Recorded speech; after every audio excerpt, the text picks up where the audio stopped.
It's an areological, autoerotical, tubular, bovular joy. An exposular, regional, batular, pouchular, fun for girl and boy. A latissimal, dorsical, hung like a horsical, caliphalygical ball. The most bunular, funula. Fruit of the lumula. Frenchical, tongular. Wabada, bobular, bunular, fruit of the lobular, frenchical, tongular, wabada, bobular, lessical, orbical, smirtus, bobular, tosabachicular ball. Hey! Hey guys, how's the movie? Oh, it's breastica, bubical, chestica, mammical, pendular, globular, ball for crying out loud, movie size. Wait, what are we talking about? I don't remember. Genres? Movie genres? Oh, yeah, genres. We were going to talk about the key elements that made him successful. Key elements that made movies successful. Genres. Genres successful. Genres, not the movie. So you just got done moving today, yeah? How was that? I know how it was. I was fucking there. About as much fun as a sandpaper dildo. I don't think they're bad. That's what it sounds like. Yeah. Oh, is that before or after? It's like... Before, you need a 20 grit, not 80 grit. Oh my god. 80 grit's too fine. That's like doing a rock and roll knee slide across a gravel driveway. Of broken glass. Oh yeah. It's awesome. No, yeah, the moving's fun. That's done for the most part. But, Yeah, not fun. No. Seeing was the end result is having to get rid of your couch now because we couldn't get it through the doorway. Hey. Couldn't get it through the doorway. I had a feeling it wasn't going to go through just looking at it. But you can't have no in your heart, man. You just got to keep on keeping on. Just keep shoving. Keep shoving. So what if you put an extra hole in there?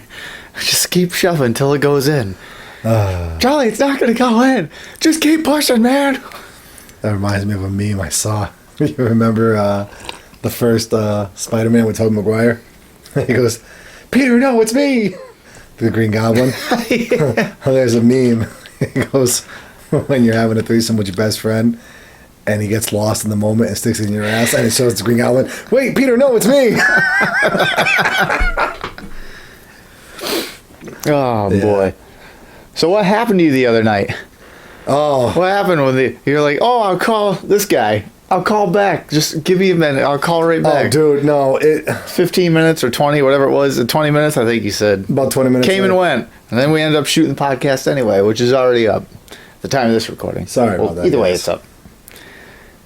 Yeah, no. So I called you 3 times and you didn't answer. Dude, no. So Amanda calls your wife. Yeah. And then she finally answers. Like she didn't sound too happy. She's like, yeah. Well, because she didn't. No one ever no one usually calls her from this. No, because it was like 10:45 at night. Well, that too. 10:30 or whatever. And we were watching the movie. We were at the drive-ins, so we took the kids to see that. That was a last-minute decision. That's why I was like, "Oh, that's a good idea." With everything going on, let's do something with the kids. And then about 20 minutes into the first movie, oh shit! I can't exactly split now.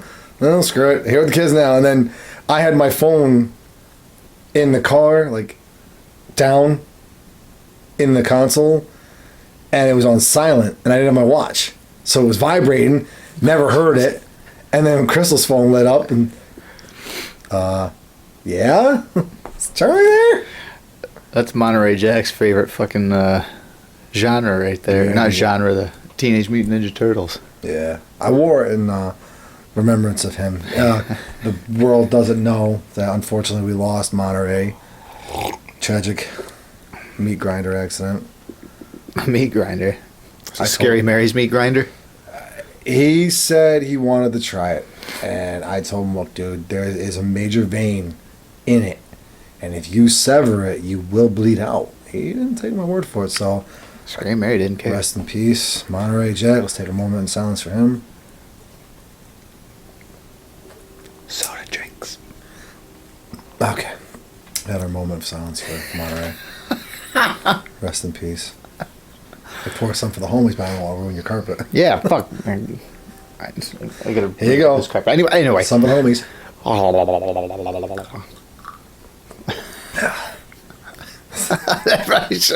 Whatever. Anyway, so the topic today Is, go ahead. movie genres, man. Like, just with everything going Elaborate. Yeah. with everything going on now, I mean, the Marvel universe, Star Wars universe, all the scary movies coming out, very few comedies coming out, which has been surprising, or there has been some, and I'm just unaware of what has come out recently.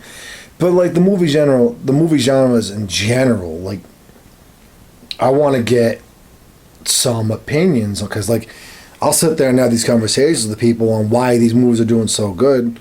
For instance, we'll go right with one of my references, the Marvel Cinematic Universe versus DC. Marvel Universe versus DC Universe. So why is the Marvel's movies doing so great, but DC's yet to put out a good one? What's good? They're the same genre. DC, I think just surface value, I can tell you from what I gather from, you watch tons of people's opinions and everything on this, and tons of experts' opinions. Marvel has a plan. Marvel's had a plan for a long time, right from the get-go. Now, by experts, do you mean people that sit there and say they watch these things with their girlfriends? No. And by girlfriends, I mean that piece of rabbit fur they rub on their dick every night? Yeah. Now, movie critics. So, whatever. I don't know if that's the same as a music critic, where it's just a failed musician, but whatever. Movie critics. And fans, fanboys, just whoever. I mean, well, not fanboys, because they'll fucking, even if it's a no, they'll give you a yes. Yeah. I think it's pretty obvious too, just looking at it. Marvel's had a very clear plan of what they're doing, where they're going, the story they're telling through all these movies. Consistency. And DC just does not seem to. DC just seems like they're looking at Marvel, running in a direction, staring at them the whole time, running the same direction, be like, we got to catch up. It's like, yeah, but if you're not looking where you're fucking going, then where, like, what are you doing? That's just it. That's one of the key elements. That's one of the things I was talking about. That's one of the things that are making the comic movie superhero genre successful for Marvel, but it's not for DC. DC right now, no. Well, What about the Christopher Nolan Batman movies? That's DC, and those are fantastic. Christopher Nolan. You mean the Dark Knight? Yeah. Yeah. Christopher Nolan series. But consistency. They were fantastic. So it's not like DC can't do it. It's just DC's like, they're not doing it across the whole board. No, they're paying attention to, they're playing catch up. They're trying to play catch up. It's like what they put out the Superman movies, which I don't think they had any intention when they came out to do an expanded universe until Marvel started to do it. And then they pumped out the Batman v Superman, and then right after that they threw in the Justice League. Or Wonder Woman coming out in there somewhere. I think that came out in between. Wonder Woman. No, I think Justice League came out before Wonder Woman. Did it? I think. I'm not 100%. We'll have to get Broad. No, I think Wonder Woman came out first. Okay. So regardless. Either way. Regardless of which, right there.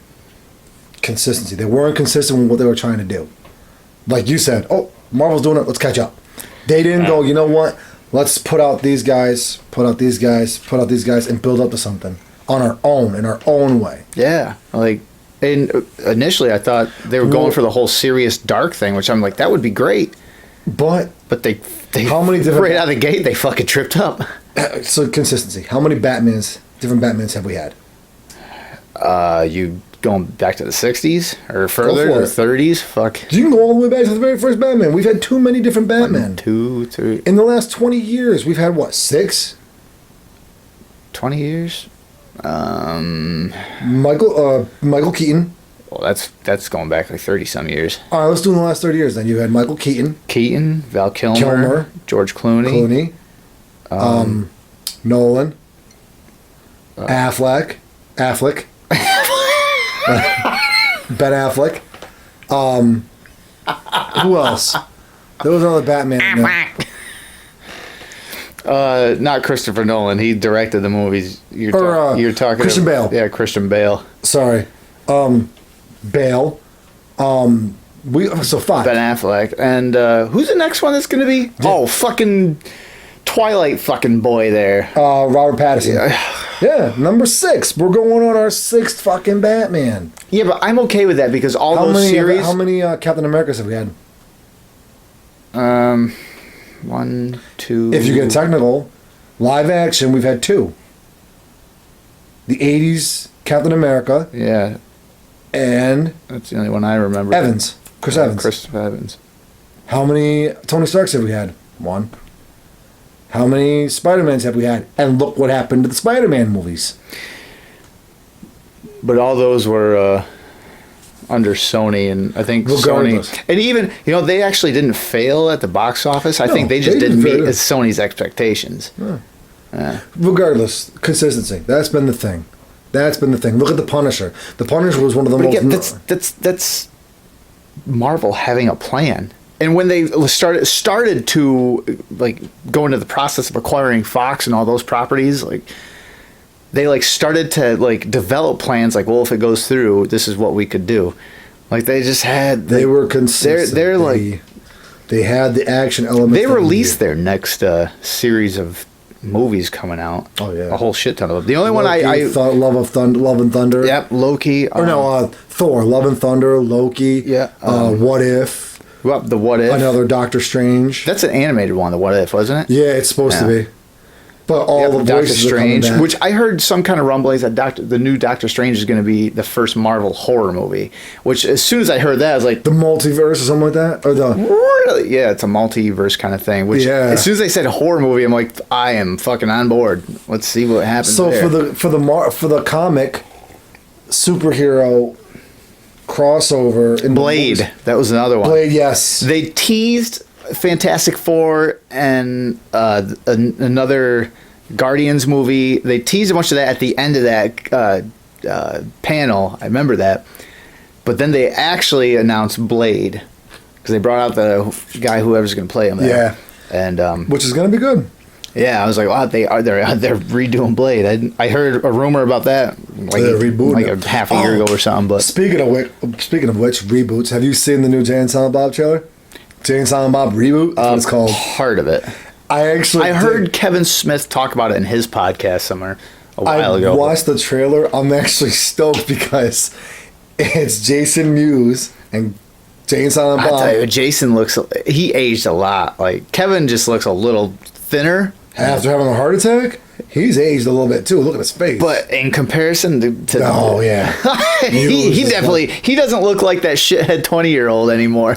He looks that shithead 40-year-old now. But in the trailer, it's like we gotta stop these motherfuckers from making a reboot movie of the movie they made of us way back when. So they're actually going to Hollywood again to stop the reboot of Blunt Man and Chronic because the first Blunt Man and Chronic was a failure. It looks pretty good. They got the original cast. I'm not huge in like Jay and Silent Bob. No, Jason Lee. He's gonna be in it. There's a lot of them. Like pretty much all of them. Their old movies are in. Hell yeah. I kind of teeter on the whole Jay and Silent Bob thing. Like they're funny, but they're not like 100% my sense of humor. Like it's a specific sense of humor, definitely.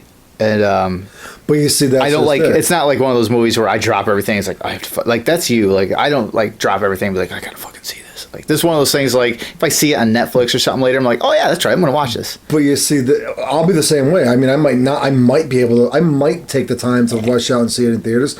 If not, I'll wait for it to hit streaming. But that's just it. Like the stoner genre, the stoner comedy genre. It's not everyone's cup of tea. No. The key elements of that, Half Baked, Cheech and Chong movies. The stoner, I think those are timeless. Yeah. Grandma's Boy, timeless. This is all stoner comedy. But even like those I think are golden, and Jay and Silent Bob are just slightly off base from those like classic stoner The Jay and comedies. Silent Bob universe, because sad but true, they have their own universe. Mallrats, Chase and Amy, Dogma, Jay and Silent Bob Strike Back, Clerks 2. A lot of people don't realize all of these characters, like they roll into each other, like they cross over. Like, oh God, what were the guys' names? Ben Affleck and Jason Lee played them in Jay and Silent Bob Strike Back. They were the comic guys. They developed the comic. Oh, I don't know. I couldn't tell you. I haven't seen that movie in so long. Well, in Jay and Silent Bob, you know what I'm talking about. Ben Affleck plays one of the developers of the comic Blunt Man and Chronic. Right. And then Jason Lee plays the other character. Well, in that movie, in Chasing Amy, Ben Affleck's all over this girl who ends up being a lesbian or some shit. And Jason Lee's his best friend, and they draw the comic. Roll that into Clerks, or Mallrats even. All these characters tie into each other. And it's literally like all the Cheech and Chong movies are basically like the escapades of Tommy Chong and Cheech Marin. All of the Kevin Smith movies are like the adventures of all these characters, but in their own life at their own time. And they cross over with each other. Stoner humor. Stoner comedy. The hell is But you see Kevin Smith, and that's the funny thing. Kevin Smith's been doing this for how many years? So right there, that's why his movies are doing good. That's why the stoner comedy genre is still up and kicking, because they have that same thing, the consistency. Pedro de Paco. That's what it was. Pedro de Paco. The Cheech's name and yeah. Up in Smoke. I was like, why are we talking about Pedro Cheech Chong? and the man. That's what The man. it was No, I was man. like, why are we talking about Cheech Chong all of a sudden again? His name is Ralph, man. Anyway.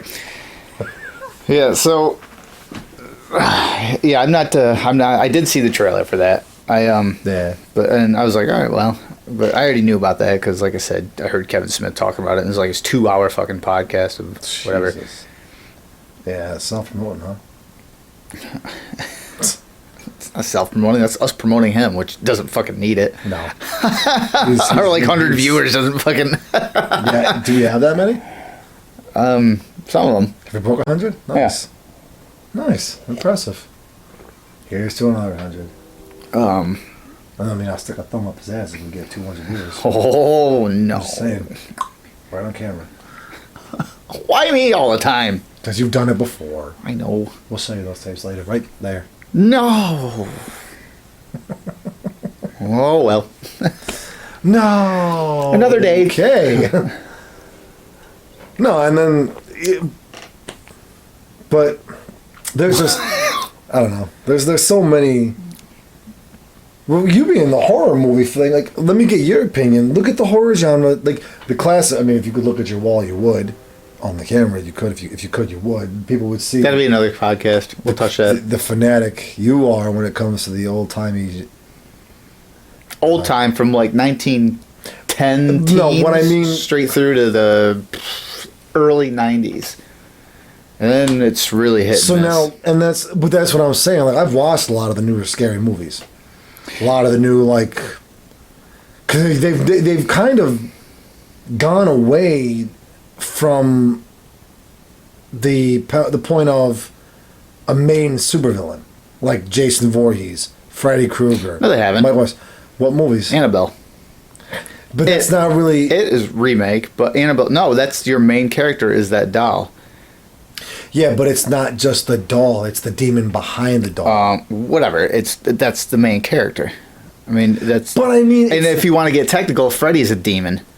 I mean, no, well, Freddy's. Yeah. I guess. They haven't gotten away with that. I equate new horror movies to this. It's like comparing it to pop music today. Pop music got so good at manufacturing whatever the music, like the layout, I guess, of the songs. Like they're very similar. Yeah, they figured out the assembly line. But it works. It works because every fucking pop song they put out, or every other one anyway, is a mega hit for a month. And then the next one comes out, and that's a mega hit. Same way with horror movies nowadays. Like, you go through, there's a lot of originality back in the, like, all through the history of horror. Yeah. But now, like, movies come out, and, like, these horror movies are making decent money for a horror movie coming out. You know, they're opening up to $40-50 million, which is huge for the horror movie. But, like, a month later, it's forgotten about. Like, you don't talk about them anymore. But that's what it is. It's like it's like the equivalent of pop music today. It's flash value. It's become like this meat grinder. Like, we can pump this out for $8 million, make 30 million off of it in its return, and then on to the next one, and they just keep pumping them out. That's why you see them all the time. That's why I just become numb to them now. Like I see them, and every now and again I might tune into one just as like, let's see where it is. And because we're on two different pages right here. You're talking about success when it comes to the dollar. I'm talking about success as to the test of time value. that's what I just said. When they come out, they make its money, and then a month later you just forget about what they are. But They're completely forgotten about. Like, the what's the key element of a movie? Like if I drop a name right now, we'll go with Puppet Master. There's not a lot of people that are gonna like even fucking. There's probably not a lot of people that are gonna know what Puppet Master is. Not your generic fan. That was a niche. That's like saying Ghoulies or Hobgoblins even further. That's like the C level. There's Gremlins, B side, which is Ghoulies, and then C fucking like the gutter bullshit, gutter snipe like movie Hobgoblins, which is literally just like stuffed animals thrown at people and shit. That's terrible. Anyway, so bad example then. Okay. Yeah, Puppet Master is all right. Pinhead. When you drop that name on somebody, even sad, surprisingly enough, not sad but true, surprisingly enough, a lot of the newer kids, a lot of the younger kids, the early 20 generation right now, they're like, oh yeah, the Hellraiser movies. Okay, I know about those. In 20 years, you think people are going to talk about The Nun, Annabelle like that? No. The Nun, no. Annabelle, maybe, but it only because The Conjuring, Paranormal Activity. Paranormal Activity, they will. No, because the first one, maybe. Well, that's why. If you take any classic horror genre that have franchises, the first one is awesome. Second one, maybe. After that, they're garbage. I mean, I'm a huge Jason Voorhees fan, and I will be the first to tell you, like, part 1 through 6 are awesome to me, just geeking out over it. Their replay value, whatever, is once you get into 7, especially 8 and 9, trash, awful. But the thing is like all these other ones like Paranormal Activity, the first one was awesome. Matter of opinion. I'm not saying it wasn't. It did what it was supposed to do. It wasn't original by any means because the Blue Hole was out before that, and then after that, what popularized that genre was Blair Witch Project. I mean, that was huge. But yeah. I mean, it didn't do anything new as far as like the found footage thing. Well, but just for the story of what it was a demon. And, for me, it was shot well. It was shot cheap and made huge money, and it was done great. And then they just killed it, just like the series I didn't really get into, Saw. Like I didn't really care for the Saw series, but that was like the first one did well, and then they just killed that series with like 18 fucking Saw movies over the next year, like however many years. Whatever it is. Like I didn't even know. I knew about 5. I didn't know there were that many. Yeah, there's 8. Yeah, they just killed that series. But that's what they do with horror series. Like they come out with one, and then they're so easy to put together, and like the formula. What do you think about? See, because you're a big Jason fan. We've had this discussion many a times. I am a Freddy Krueger fan through and through.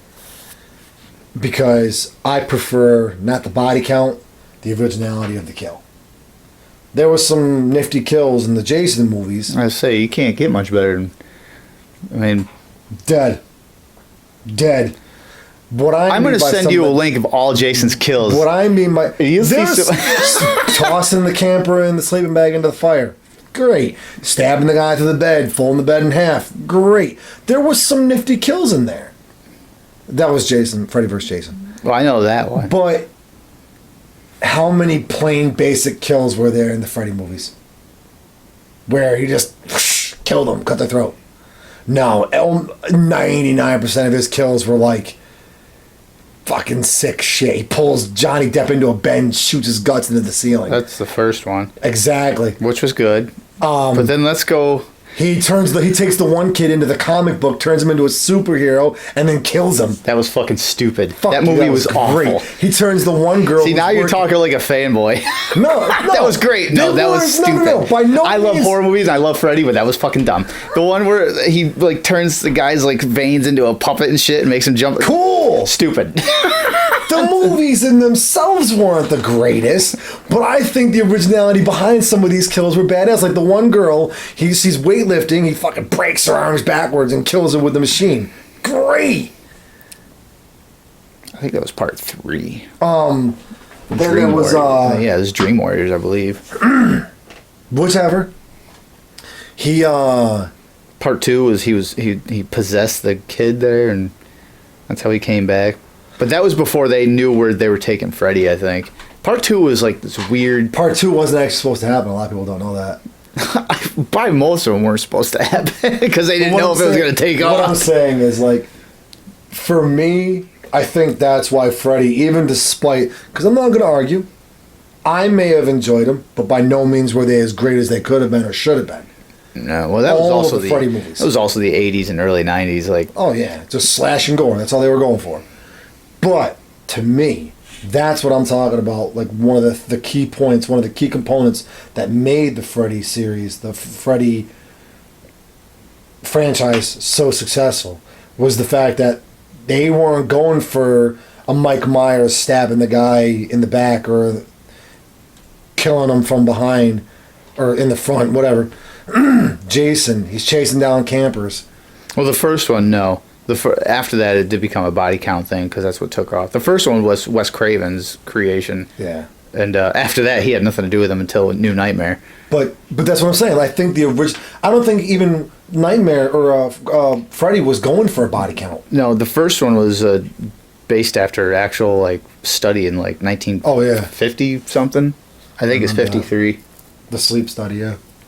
No, it wasn't a sleep No. study. It was a case of someone that was terrified to go to sleep, and I think ended up dying. Yeah. It wasn't a sleep study. It was No, they were trying to find out. They were trying to dive into his mind and all that while he slept, but he couldn't sleep. Blah blah blah blah. So it was like a sleep study, just not how was his sleeping patterns. Hand job and 1 glass of milk. He went to sleep for 8 hours. No, they were trying to find out what was terrifying him in his sleep. And yeah, I remember he did end up dying. Tomatoes model. But Jason Voorhees, they went for like supernatural, not back from the dead. not originally, But originally he was more just a freak, deformed, like I guess a half retarded boy that with just came super back. strength. Yeah, And not so much super didn't- strength, but they took this approach to him to make him this unmovable, unstoppable force. That despite all your best intentions, if you did anything wrong or even crossed him in the wrong, just crossed into his world, became a victim. that didn't happen. That supernatural, unstoppable force didn't really happen until part 6. Yeah, he was. That was the first time he was a zombie. Before that, you could hurt him. Like, you could easily hurt him. He was definitely a man, just a bit stronger than most others. It wasn't until part 6 when he became like the supernatural undead thing. But there you go. The first 6 parts, okay. When you look at, like, you and me standing next to Andre the Giant, here's this lumbering man who could fucking crush us with one swing of a hand. He had that intimidation factor. That was the thing that made the Jason in the first 6 movies so memorable, so, I guess, successful in a sense, because you had this dominating, towering like, symbol of fear. And at the time, like I said, I'm not for the body count, the plain kill, but people were watching this movie going, oh my god, is anything going to stop him from killing all these people? I gotta watch the next one. Oh, another one came out. Did they stop him in this one? Can you really bring down the mountain? I think once you hit part 8 and they're like, they're never going to stop. They're still coming out with them. When a horror franchise ends up in space, you know they're really stretching. Hey, Jason 10 was amazing. Leprechaun, Jason. No, I didn't. I was at a thrift store and there was the whole Leprechaun franchise in like a DVD set for No like shit. $10, and Oh, I I was would've like, bought that. I was like, I almost did. I was like, forget it. The first couple were great. I ended up buying the unaltered Star Wars series instead on VHS. There's another genre, sci-fi, science fiction, man. There's very few movies nowadays. Like they got these glamour value. Science They got fiction is glamour like, value, and that's it. I think science fiction has always been a hard one to like, because you don't hear a lot of sci-fi big franchise anything. The Well- two only notable ones are Star Wars and Star Trek. Yeah. Aside from that, And, speaking of Star Trek, you hear about the new Star Trek movie coming out? yeah, Star Trek Picard. yeah. I saw that. I didn't even know about that. I know Tarantino was supposed to be directing or Robert Rodriguez. I think it was Tarantino was supposed to be directing a rated R Star Trek movie, Yeah. and they scrapped it. Tarantino was. Which I was kind of sad about that. I was interested Patrick Stewart. to see. I will not refer to him without the sir. I was interested to see what that was going to be like. Rated R Star Trek. Like, oh, because I think Star Trek Into Darkness was amazing. I really wish they'd.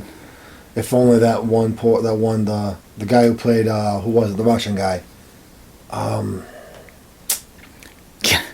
Georgy Krukov. Yes. No, that's not his No, name. what? That's my name when I used to Oh. drink all the time. I got wasted. What was his Call name? He myself was- Georgy. He was the Russian dude. I don't know. Ivan Drago. I don't know. Colossus.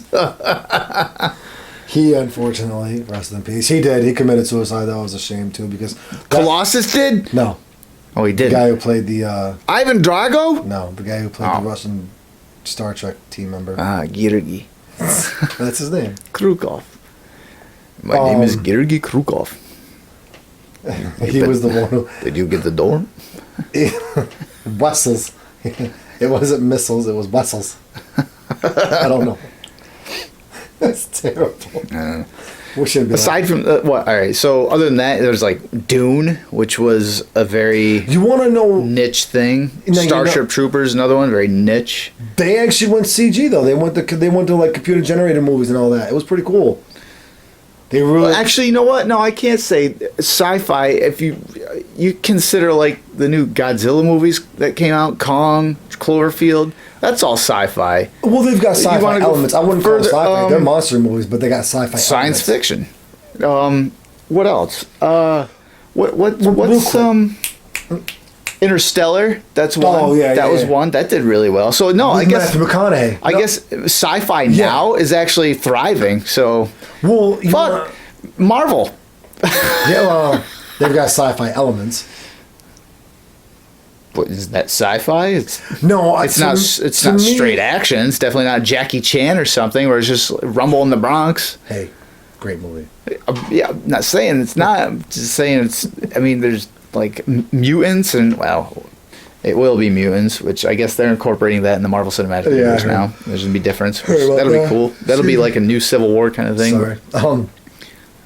No, see, to me, a sci-fi movie is like where it's based. Well, technical terms, science fiction could happen, where science fantasy just won't. Star Trek, sci-fi. Star Wars, sci-fantasy. Yeah. So to me, though, the sci-fi sci-fan genre, it's Event Horizon, sci-fan. Awesome. Sci-fi. Yeah, I that's would call it sci-fi horror. Great fucking movie. Excuse my language. Here's a really quick. Excuse my language. Real quick before I forget, Ender's Game. I don't You see know. that? No. Great fucking movie. Michael Crichton was the author of the book. Actually had a couple of books. What's that about? Quick synopsis. Quick Rundown. synopsis? Okay. Give me a summary. Like a Pink Monkey Notes. Okay. What is it? Girl. Tell me what's about. Little girl. What are you going to tell me it's about? Right now. What? All right. Go ahead. Shoot. Girl and a boy Go ahead. are. Go ahead right now. They're Go ahead and start. like adopted or something like that. I forgot exactly what the adopted situation kids. is. But they end up getting into this like adult chat of like political values and political arguments. yeah. Oh. Well, long story short, like they raise some awareness, they shake some cages, make some waves. The boy ends up going to Don't like shake the bird cage. the boy ends up going into like this interstellar It's a good war movie, too. war strategy War games. like camp or something. Concentration only camp? to end up saving the universe by winning for the human race against these aliens. Movie was great. When did it come out? A while back. Dennis Quaid was in it. So like 80s, 90s? No, 2000s. Oh. 2010s, I want to say, actually. Dennis Quaid. Fucking. You know what else Dennis Quaid was in? Jaws 3. Yeah, I know. A lot of people don't know that, actually. I love Dennis Quaid. I think Dennis Quaid's a great actor. Jaws 3. Great movie. Best of the series, if you ask me. This guy Absolutely. agrees. Yes. The 3D effects were just fucking cutting edge, top notch. There's no way you'd even know it was fake. No way. It was fake? No.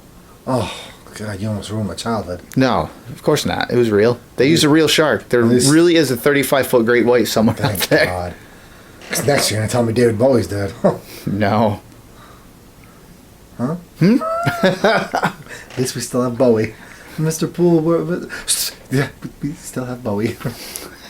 George Michael's right. I'm never going to dance. Ah, he's dead too. That's the second time you've referenced that recording.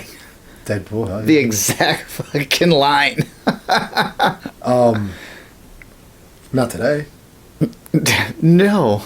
Sandpaper Dildo, that was from the first Deadpool. Yes. I'm never gonna dance again. Oh, The God. George Michael reference and Deadpool reference came from Deadpool 2. But, no, Just in case you're wondering, he references, not even reference, he brings in movie quotes, even if it has no relation to anything you're talking Works it about, in very well. on a daily basis. works it in very well. This isn't like a gimmick thing he's doing right now. This is a regular thing. And it works. I'll quote movies, but he'll quote them even if they're fucking out of place. It doesn't even matter. Always works, though. Fuck you. Science fiction. No, but, Ender's Game, great movie. That should have had a sequel. Unfortunately, much like the Aragon series, they did the first movie, Avatar: The Last Airbender. Great concept. Piss poor execution. Fucking ruined any chances. I liked Ender's Game, sci-fi or sci-fan. To me, that's more sci-fan than sci-fi, actually. So what keeps those genres going? Sci, whatever. To me, my opinion, it's storytelling. That's the biggest component of a sci-fi. Yeah, but you could say that with any movie. You could say that with horror, because if you don't have a good story in horror movie, like that's like who So gives you a think shit? Jason? The first one, yes, No, I mean, like, you think all the Jason movies had great storylines? absolutely not. I don't know why I just like paused for a minute. It's like absolutely. Hellraiser. Jason 9. Master It was Puppets. awesome when the giant Yeah, slug was Master going up Puppets. women's vaginas and then turning into Jason. It was perfect. Jaws. Back to the Future. King's Back to the Future. Those were great storylines. All three. I don't care what anybody says. Back to the Future. Well, It was one long storyline, but it was amazingly well done. Stephen King movies. Not the greatest acting. Not the greatest special effects. All great storylines. yeah, but like I said, you could put that with any movie, a great storyline. If But- you have a shit story, then who gives a shit? But about okay, that? but you don't need a good storyline to make the comedy genre keep going. You just need the laughs. You don't need a good storyline to make action movies cool. The action keeps it going. I still don't look at think Hobbs so. and Shaw. Don't get me wrong. No offense, Johnson and Statham. Oh yeah, because they're gonna watch us They and probably be are. like, "Those fuckers, when's the next one coming out?" Oh, fuck you. Oh. Now I'm fighting you and kicking your Bust ass. rate now. Oh, you dick. No. So, long story short, Yeah, those to me an action movie. You ever seen Hardcore Henry? wasn't that first person shooting Yeah, thing? terrible fucking movie. But I didn't watch it. It didn't terrible look good. storyline, terrible acting, but I amazing heard- because of the action. I heard that it would have been awesome if it was a 5-minute movie. Yes. Like, it was way too long. Yes, I'll give you that. If it would have been no, Again, give it. bad Take fucking- 1 minute from every scene. Turn that movie from an hour and a half to like a 37-minute movie. It would have been fucking perfect. It literally would have been a great game or a great movie. But so it was too long though. That's what I mean. Like if it's not a good story, it's like But I enjoyed watching the whole movie through because it was cool to watch this whole movie, first person, action, parkour, gunfights, car chases, sex, drugs, money. everything. It was great. But that's an action movie. We're talking about sci-fi. So again, that just goes with But a what I'm good saying story. is It you could be don't any. need. Yes, a storyline can make any movie great, but I think that's what's keeping the sci-fan genre so successful. Because any movie, any sci-fan movie that comes out, as long as they got a good storyline, people are going to enjoy it. Even if it's not a well-known, well-heard of, even if it doesn't get sequel or it gets 10 sequels. People enjoy it as long as they have a good storyline. And there's been a few sci-fan movies that didn't have good storylines. See, I think now That's why no one knows they exist. the reason why but there are movies out there that are like great stories. That don't get enough attention. Like, well, I can't even say Event Horizon now because that was a complete failure when that came out. And it disappeared for a while, and then it got a following, Yeah. and became one of those. You know what? That movie wasn't that bad. And no, it wasn't. Sphere. It was awesome. Sphere, another great movie. I think a lot of the things now is a lot of these movies are. He's notorious for this. Does all the time. Yeah, I do. Sorry, guys. It's either that or he like fact checks himself during the thing. I'd rather be Whatever it was we're doing, I don't even know. But I'd rather look the fool for 10 seconds than sound like the fool, not take the chance to correct myself. insert Monterey Jack joke here. Ding. Get out of here. You gotta make sure it goes away when I swat. I've lost my train of thought. Sci-fi story. Yeah, but I can't remember what I was talking about. Event Horizon, fanboy. I gotta follow in. That movie, I remember when it came out. I went and saw it in theaters. I wasn't supposed to. My sister snuck me in. Yeah, Actually, that was 97. great fucking movie. I wasn't 18 yet, but I went in. I fucking loved it. I don't know if this was the original plan I was making, but this is something that popped in my head a little bit ago.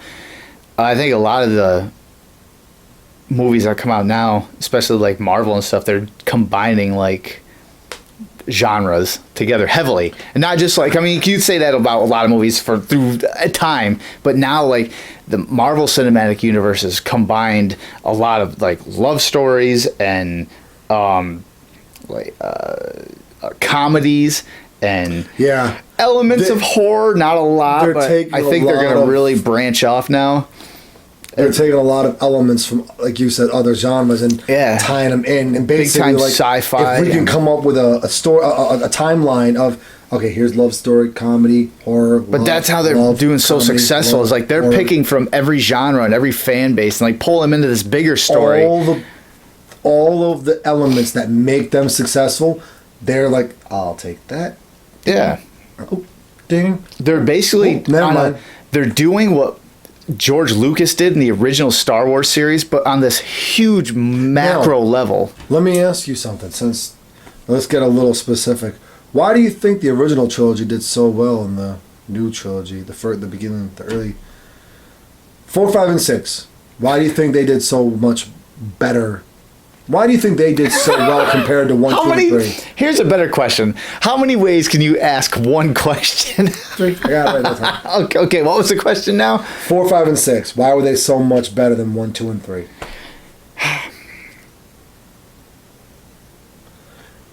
I got a thought, but I want to hear yours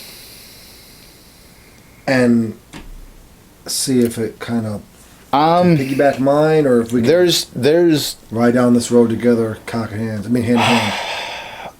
there's a multitude of answers. You can narrow it down to 3 key elements. What would it be? Okay, one is the prequels. The prequels added a lot of politics, a lot of small elements. They became very meticulous in like the different stories they were telling and very detailed. And the original trilogy was classic stories that were handed down through time, through hundreds of years. Yep. And they just retold them with this modern kind of finish. Like up to the, I mean, A little 70s and 80s panache. up to that point, sci-fi movies were always very glossy, ships were very shiny. Yeah. Everything was very like clean and looked brand new. And then Star Wars comes along, and this has been told in I don't know how many freaking stories, but Star Wars came along and it looked like space had been old and used. Like everything was very beaten up. Like just like you go outside and see cars all over. Some are brand new and some just are trashed, and it shows like a very, very large galaxy. But at the core of it, it's just old stories, like a farmer that comes up and meets his like just begins a path to his destiny and rises to this rank to take out like this evil entity. And then you add in like just simple problems, like he's my father, that whole deal. It's a very simple story that connects with everybody, no matter what generation or what culture you're from. It connects with everybody. And then you go into the prequels and they take kind of elements of that, but some of it is like an empty shell of it. But then they add all this politics and stuff, because especially at that time, that's what really became like huge into the public eye and the media. But during the 90s, I mean, you could say that through like 60s, 70s, like politics was huge. But the difference between then and now in the 90s and the 2000s is now we have social media, so it's fucking everywhere. So they added like all that politics, and they told a very, very meticulous story of how Palpatine rose to power. In each of the movies, it showed like if you go back and like look at everything, it's like, oh yeah, he put this piece in place and this piece, and it was very meticulous and very detailed. And I think a lot of people, plot line. Yeah, a lot of people But like not part of the Star Wars movies. No, it's very part of the Star Wars movies. But the problem is I think a lot of people didn't want to pay that close attention. If you go to the general moviegoer, like they don't want to for any movie, they don't want to like for geeks like fucking us, or for anything like anything that we love, we will pick apart a story and be like, oh yeah, I see where we go. But like a general moviegoer, they don't want to fucking do that, and I don't blame them. Like that's a lot of work to do that shit. Like, so I think that's why it was very that, and the fact that George Lucas is not a director, he's a storyteller. And that's very clear, especially in episode 2, because I enjoyed episode 1 and I love episode 3. I hated episode 2. Attack of the Clones. Yeah. The acting was so cardboard, stiff. So yeah, that I think is one of the major differences there. Or 2 of them, because I just covered that. See, it's funny that you brought up George Lucas at the end, because I was going to bring him up at the beginning. Exactly. George Lucas, by all means, one of the best. He is on that level of greatness with Stephen King, Hitchcock, Poe. Just amazing storytellers. He created the whole fucking galaxy, like species, and like just so well. Not only him, like but directing, no, and that's why that was on a thematic. No, what would be a good word to use? Cinematic. Okay, that's what it is. A movie. Well, no, from like an analytical perspective. No one said, "Look, George, this isn't a good idea, especially what's going on." With 1, 2, and 3, 4, 5, and 6, it was whoa, George. You came up with this. Let us figure out how to put it in there. So he's like, okay, I like that. No, I don't think so. In 4, he pretty much did everything. Except direct. No, he directed. He had No, he directed part. Yeah, all by himself. The first one. No help. Yes. Well, he had they had like their small shoots, which every movie has, where they do like go out and do like small scenes. But he was the director. Yeah, he helped, and it was the fact that they gave it to him and said, "Look, this is what we gave you. This is what you told us. This is how we saw it." And he was like, "Okay, that's what I got to do with it, because that's all I have money for." 1, 2, and 3, he had all the money in the world. He goes, "No, go back and shoot it again, until it's the way I want to see it." If you go back and you look at 1, 2, and 3, they took so long. They took as long as they did to come out, because George Lucas took so many things back to the drawing board and said, no, I don't like the way you put it together. I want it to come out like this. Because they gave him full control over everything. There was no system of checks and balances, if you ask me. 4, 5, and 6 had them all. From an analytical, from a real world perspective, directing, editing, 4, 5, and 6, it took a team to create a dream. 1, 2, and 3 was... Sounds like a fucking like video you watch before you get hired on a job. It takes a team to make a dream. 1, 2, and 3 it was, I'm the spearhead of this, so I come first, and if it gets by me, it'll go down to everyone else. No, but he still has to like answer to Fox, at the time anyway. Not with as much as he... Lucasfilms, come on. He didn't really have to answer. That's just the much. umbrella he had to make movies. That was like Fox is the one that like actually like financed and like put whatever into it. But he didn't finance it so much with his own money. But at the same time, back when he made, and he still has deadlines he has to make because 4, 5, and 6, they were like, "Why are you doing that?" Well, so that later when I'm big and famous, I can create 1, 2, and 3 the way I want. He went on record to say that kind of stuff, dude. Well, he didn't know that it was going to become something for the first when he was doing the first. When it started, who the hell would know? No, honestly, exactly. Like, who would know? Who would like even watching it back now? Like, who would have thought that this would become what it became? One of the biggest franchises of all time. Jinx, you owe me a drink. That's what is this, fucking 9th grade? Fuck yeah, it is. Knock on wood. Touch blue to make it true. Double steps. That's and then... Lied! Guys! And then you have episode 7 and 8 and soon to come 9.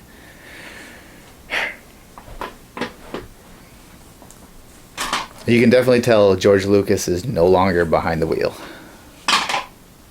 But are they really all that bad? 7 was very nostalgia. 7 played it very safe, and it was okay. It was definitely okay. It was entertaining. I had fun watching it, but it was like almost like a summary of the first movies. See now, 8. Have you gone and watched some of the not behind the scenes? Have you gone and read some of the articles, some of the behind the scenes? Why did I say that twice? Holy fuck! Some of the interviews. Have you gone and read some of the articles about? Because J.J. Abrams is doing it. 9. Yeah, I know.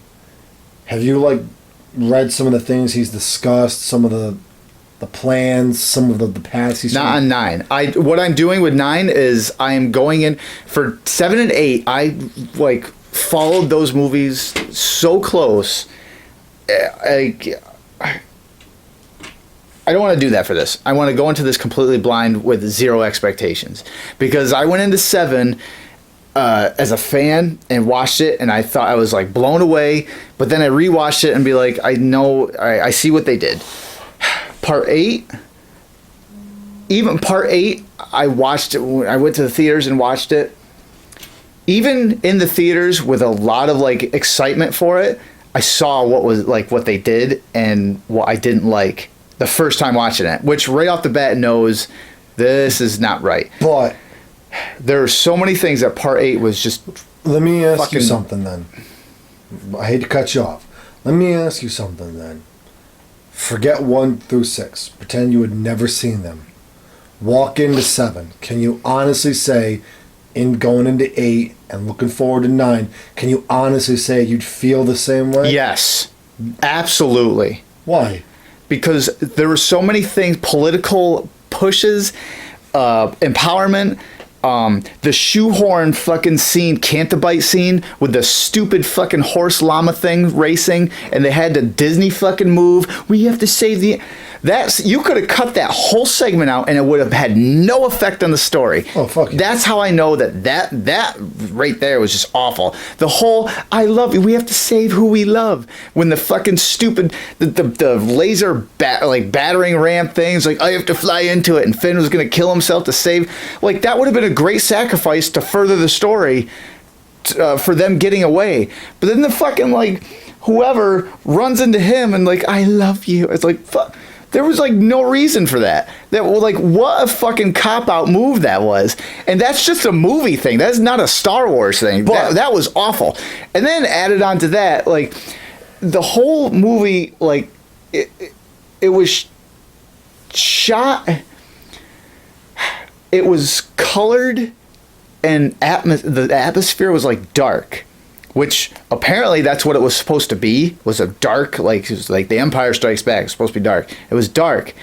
The look, the feel was not dark at all.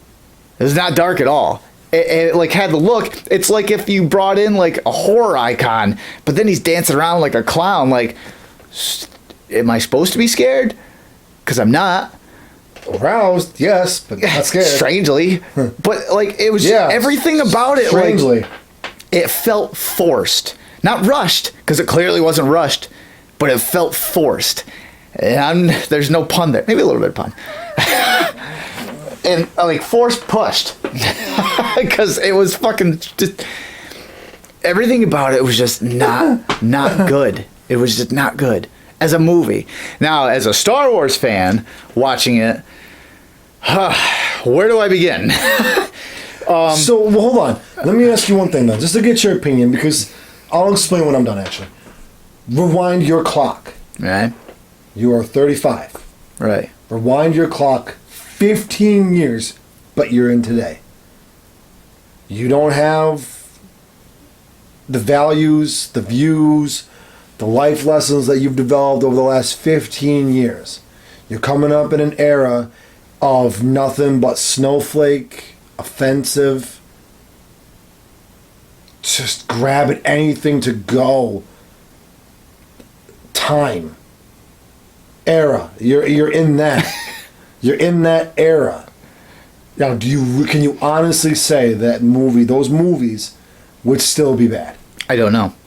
Exactly. Impossible. You can't separate where you've come from and what you've developed. And this is why I'm talking about it. Because this is why I've liked. I'm not saying. Hold on, I'll explain. Okay. There's a connection. I hope so. I threw the ball way out into the field, so like you're running to catch it. Stop with your analogies. They're awful. Just keep going. So when I watched the Star Wars 7, 8, Han or Solo, Rogue One, I've enjoyed them. I love Rogue One. That was awesome. Great movie. Solo. Some people didn't like it. Solo was fucking. Anyway. I enjoyed it. Now, with the Star Wars universe, but Hold on. Before you go on, I'll say this about Solo. Just something quick. Solo got a lot of flack and it didn't deserve. Solo wasn't the issue. I think the reason why Solo hurt so bad is because Last Jedi was a train wreck. It was awful. Oh, and yeah, so people got a lot on it. And people took it out on Solo, which came out 5 months, I think, after. And like, you set yourself up for that one.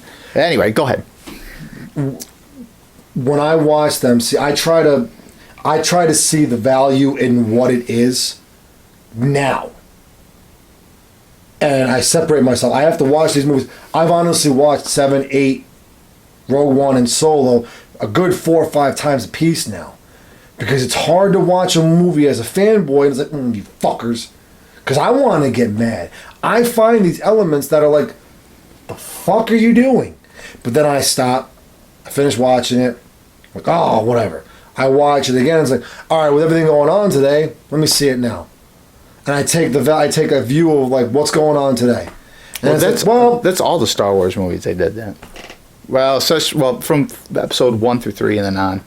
Yeah, but it's for me. I don't know. That's why when I make these comments, I make these statements. I thought it was a good movie. People are like, "What the fuck?" Which one? Any movie in general. Right now, we're talking about the Star Wars series, particularly.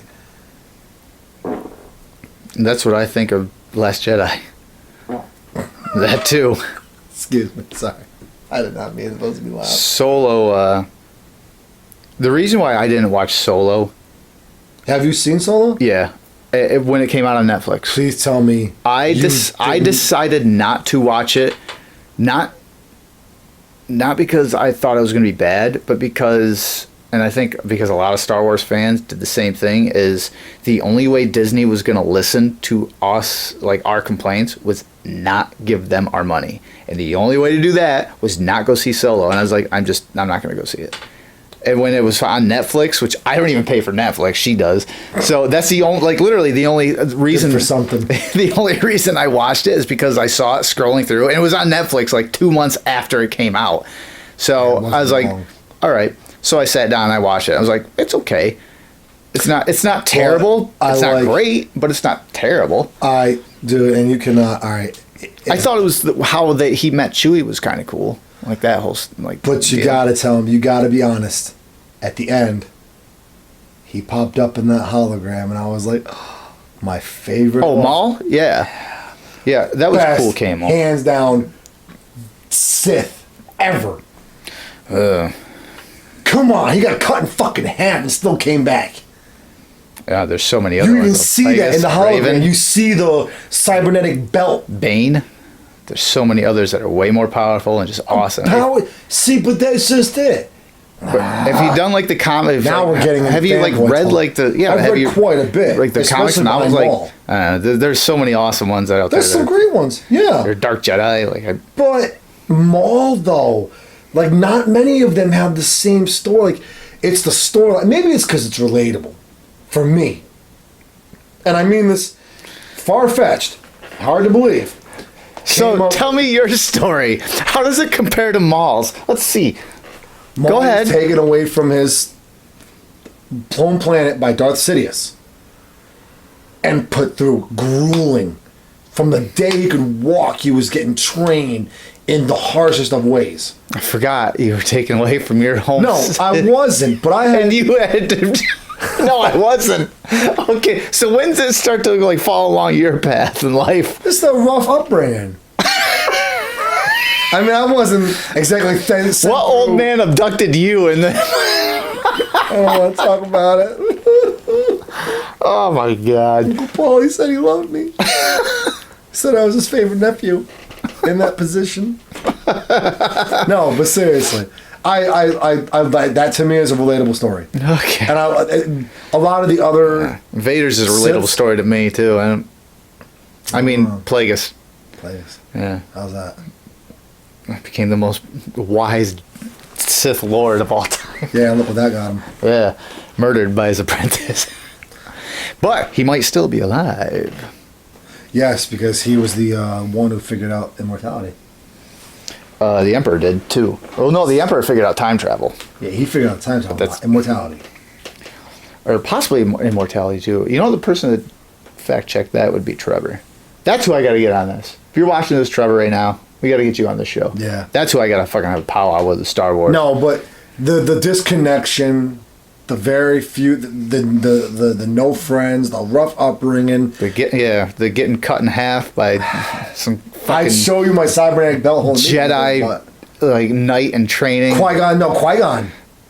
No. Oh no, he stabbed Qui-Gon. Sorry. Yeah, but what? Give me a fucking break. It's almost 1 a.m. I'm tired. I think Darth Maul was the greatest though. I really do. No, that's the opinion. I mean, whatever. That's cool. He totally fucking face fucked Sidious. You just didn't see that in the canon. I have it. What? It's fan fiction. Is that the other I made it. unedited one? Oh, you made it. I mean, no, I made it to the place to buy it. Oh. Yeah, I made it there to buy it. It was the last copy available. All right. What other? Let's touch on one more genre here. We'll go with comedy. We haven't really touched on that. And what keeps it? Even though we've kind of like loosely fucking actually discussed what we were going to discuss. Until today, this has turned more into a fanboy fucking. No, it started out great. We were doing the genres and the key components, and then we got into this tangent about Star Wars. For me, comedy. You know why comedy will never die? Because there's always someone. None of these will ever die. None of these genres will ever die. Horror. I don't think they'll ever die. I think they'll. What's the word? Be careful what you say, because it's going to be applied to every genre. Hibernate. I think they'll hibernate for times. Every genre will do that, though. Yeah, but I not comedy. I think comedy is one of the few genres that no matter what, will never truly lay down and just sleep for a while. What great comedies have come out in the last 5 years? For me, it's a personal thing. Like? I love all the Adam Sandler movies. They're always fun. I hate them. Jim Carrey's coming out with he's gonna be Eggman in the new Sonic movie. Fuck off. Fuck off. Look at me. Jim Carrey, Dumb and Dumber 2. David Spade, Kevin Smith. Okay, 80s.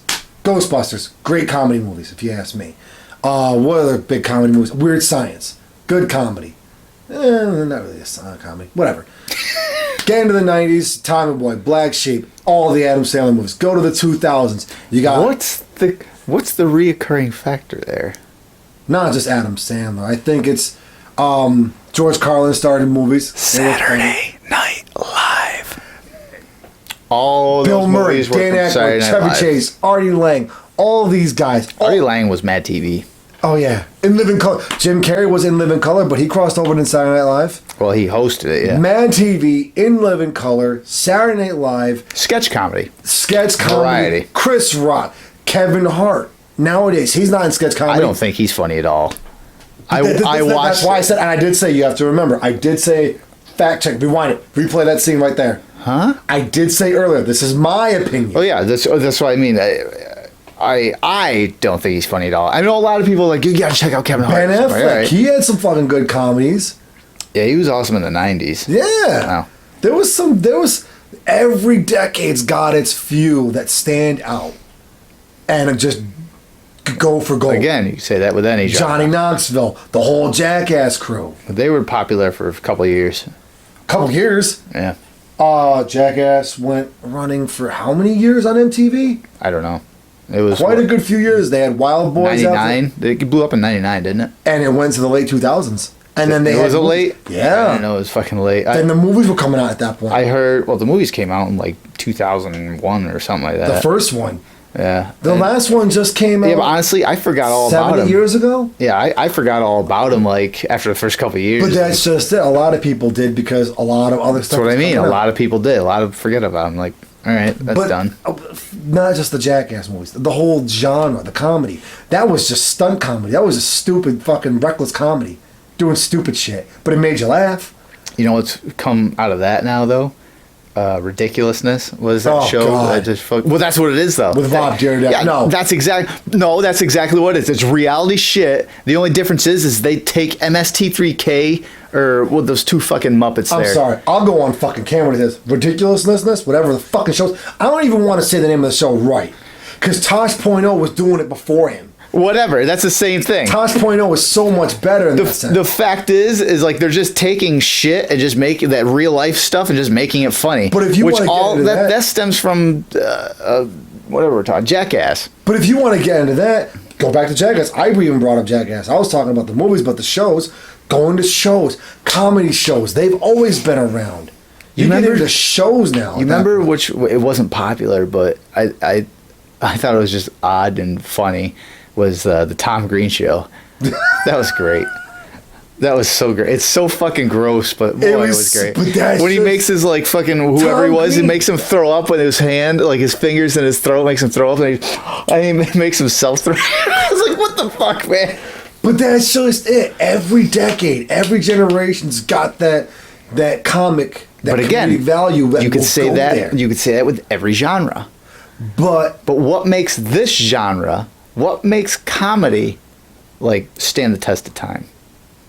Because you can just blindly say it's like, oh, there's always that one band that flies the flag and keeps it punchline. going. And it's a very general statement, very broad statement, but let me explain why. The punchline. Because in a suspense movie, in a suspense thriller, a sci-fi, sci-fi, horror, drama, love, whatever, they don't push the boundary in the sense of, are we going to get attacked for this? No, they want to go for, well, no, what I mean by that is like, Have you seen The Human Centipede? yeah, That wasn't pushing the boundary. Have you seen? of the horror genre, yes. But now take comedy. They'll sit there and make a joke about sexual harassment, sexual assault. And people are like, oh, I don't know if I should laugh at that because it's a very serious political issue right now. Do that. You see that in... Yeah, but that's not in every comedy. No, not in every comedy. But that's the thing about the comedy genre that will make it stand the test of time.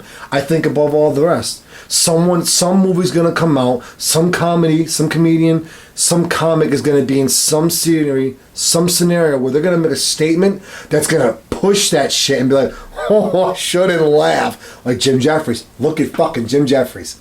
He's sitting there on stage talking about docking and how it's fucking disgusting. But I love the gays. I love them. They raise property value. He's got an Australian accent. Amazing guy. Watch him. He's on Netflix. It's the second time he's brought him up today. Not today, Jim Jeffries. No. Well, today, yes, but not on a podcast. Fuck you. But that's just it. He's talking about two guys. It's fucking disgusting. You take the one guy's dick who's uncircumcised, you take the one guy's dick who is circumcised, and you put them together. And then you pull the sleeve over, and it causes a suction. And you sit there and fuck. And I mean, what do? You stare at each other? And you maybe kiss? It's gross. He's literally making jokes about being gay in a time when it's so fucking risque. But these people are in the States like, oh my God, this is funny. I think it's funnier listening to you cackle over your own fucking reminiscing. I'm not cackling over the jokes he's making. Man. I'm cackling at the fucking fact that this guy's attacking sensitive subjects. They do it in the movies. The Do-Over with Adam Sandler and David Spade. We were talking about that earlier. Pegging. The girl fucking the guy in the butt. Didn't David Tell do all that beforehand though? And I hate to say it like this, but in a time when it wasn't a risque subject, yeah, people laughed at it. David Tell is still very famous, but you don't, unless you got the diehard comic fan or the diehard comedy movie fan, they're not gonna know that David Tell fucking made a joke about banging a girl while she was asleep. That's not how I intended. That's just how she passed out. I think marijuana should be legal. And I also think if your cousin's super hot, you should be able to fuck one time. All right, I took it a little far. Nobody here likes pot. No, but that's what I'm saying. Like, back then, you could joke about that shit and no one got fucking butthurt over it. Now, with all the fucking vaccinations, all that shit, kids becoming retarded because of vaccines, which there's no medical proof. They've disproved that. But people were so risque about it that the whole mental retardation, physical disabilities, every avenue of what caused it became risque. Incest, drugs, vaccinations. So nobody talked about it. But here we got movies. Here we got comedians making jokes, cracking at this shit. Yeah, but they've done that all the time. I guess that's just I think that's part of their routine, and they can still do it. Actually, I can't even say that. Where in the... Did you see Batman vs. Superman? Yeah. Where did they joke about sexual predators and that? That wasn't a comedy, though. Exactly. Actually, well... You can't do that. You can't do that in any other movie and get away with it. You can't. You can't make a joke about Bill Cosby drugging girls in a fucking Star Wars movie. You can't joke about things in any other movie because joking is a comedy thing. So no, you can't just like murder everybody and like have this scary tone in any other movie unless it's a horror. They're picking elements from other movies. Why haven't they tried it yet? They've got comedy in it. They've got love. They've got horror. You said it earlier. Rewind the podcast and check it out. But they're not going for like that rated R thing either. Whereas Deadpool has. Exactly, and look how great that was. But that's now a Marvel franchise. Like, are they going to do it though? They already did. Deadpool 2 wasn't Marvel. I mean, Disney Marvel. It was Fox Marvel. Or Fox 20th Century. Yeah, Deadpool 2, Deadpool 1 and 2 were 20th Century Fox. Now, have you heard about Deadpool 3 coming out? No. You think Ryan Reynolds is going to do one because Disney took over? Probably not, because they're not going to let him do what he wants. They're not going to let him. I think they will. I think what they're going to do is keep the umbrella, the Fox name as an umbrella. So they're still going to release it under the Fox banner so they can do whatever. But I hope not face so. scrutiny. I hope so. Whether there's any story for him to be told, I don't know. There's plenty. There's plenty of But Deadpool. for them, for Marvel, under what they're doing, Okay, so The Notebook. that talks about, it's a drama. It talks about a guy reading this notebook to a woman who's suffering Alzheimer's or senile or whatever, and helps her remember. But if you actually watch the movie, which I did, I don't fucking care. Take my I think take the man. I think it's hilarious that you bring up the movie The Notebook when we were just fucking ripping on that movie the last podcast. I didn't rip on that. No, me and Ty. And then you bring it up. I've seen that movie. Insert second Monterey Jack joke here. You gotta insert him there. That's what it's for. But you know, in that movie, there's a scene where he grabs her and fucking starts making out with her. They don't joke about it later on in the film. And Yeah, but that's a fucking drama. And what broad is But it? a love story. Look at 50 First Dates. It's a love comedy. He talks about the whole movie's based around a guy banging a girl who won't remember the next day. But what you're doing here is you're talking about a specific element in a genre and why other movies don't do it. Again, you could do that with every freaking genre. You could say, why doesn't in this action movie all these guys like they bust in and start kicking each other's ass and all this like kung fu and all these like mixed martial arts styles? Why don't they do that in The Notebook? Fucking obvious answer. That bitch. Why don't they do that in Star Trek? That actually, they could probably get away with it. I was gonna say, exactly.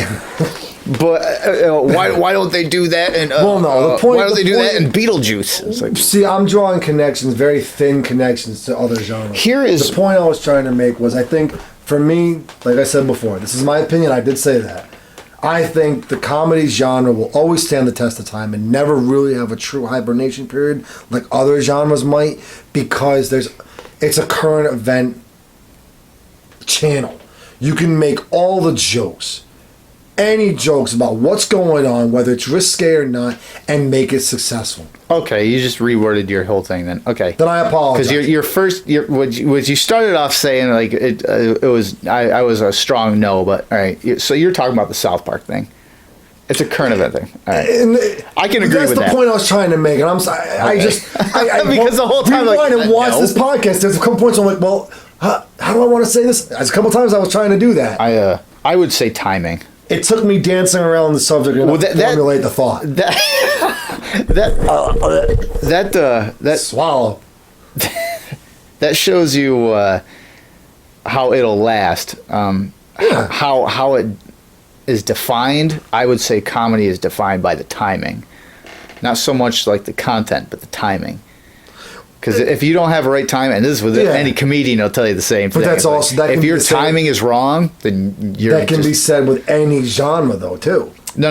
Punchline timing. Oh, that's it's not any. punchline That's not timing. any genre. Timing, That's specifically timing in general, comedy. like murder timing, Jump scares and stuff. You jump talking scare about? time. Yeah. Timing could go across any. No, I'm genre. talking about punchline timing. Because Punchline, if yes. if your timing is bad, then you are not getting off the ground. I don't know. Look at a lot of Cheech and Chong movies. You think that All great comedians, their timing is like spot on Oh, yeah. for their jokes and stuff. So that's just I think I would believe that's comedy 101. Well, I hope so. We'll ask Kyle if he ever gets on the show. Stand-up guy. Jesus Christ.